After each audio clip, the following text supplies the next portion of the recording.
Before the changes to the new Mass, there were already precedents for simplification. For example, the Low Mass. The Low Mass, obviously, is a simplified liturgy compared to the High Mass.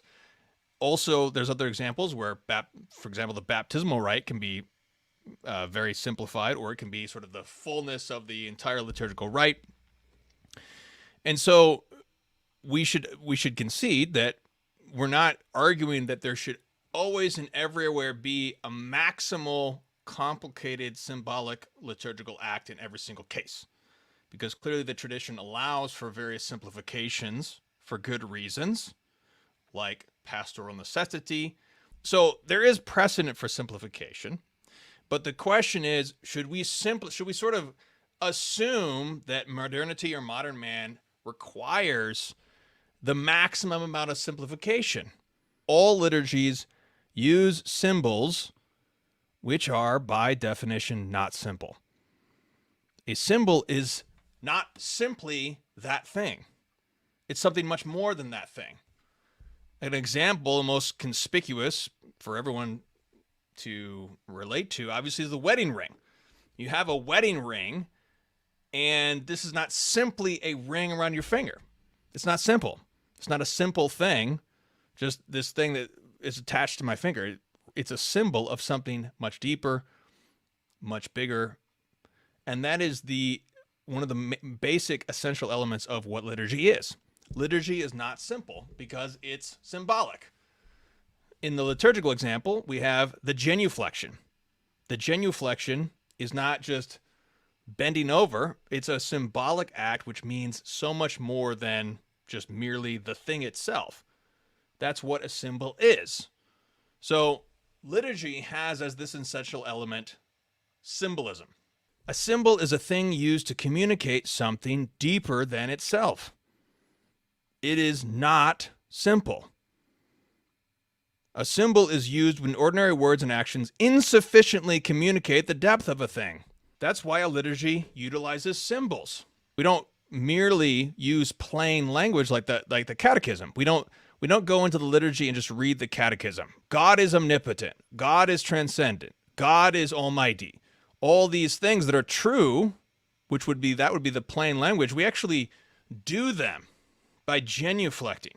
We do these truths. That is why the liturgy manifests the divine using sounds and symbols. So in a way, liturgy, because it is essential to have symbols in the liturgy, in any liturgy, it is by its very nature not plain language. So there's a certain contradiction, I think, in the very premise here given by Pope Paul VI in saying that our liturgies should become plain language, because it's almost like saying modern man is not liturgical. Modern man is not symbolic. Symbols penetrate the whole of man with all five senses. So all of the different symbols we just discussed are all the different senses. When we talk in plain language, there are words that we use, but even in plain language, there's also body language. There's nonverbal language that one communicates. There's all sorts of other symbolic things, even in your everyday life. But with the liturgy needs to penetrate the whole man and needs to connect with man in this visceral way, which connects with his five senses and lifts up those senses to something transcendent.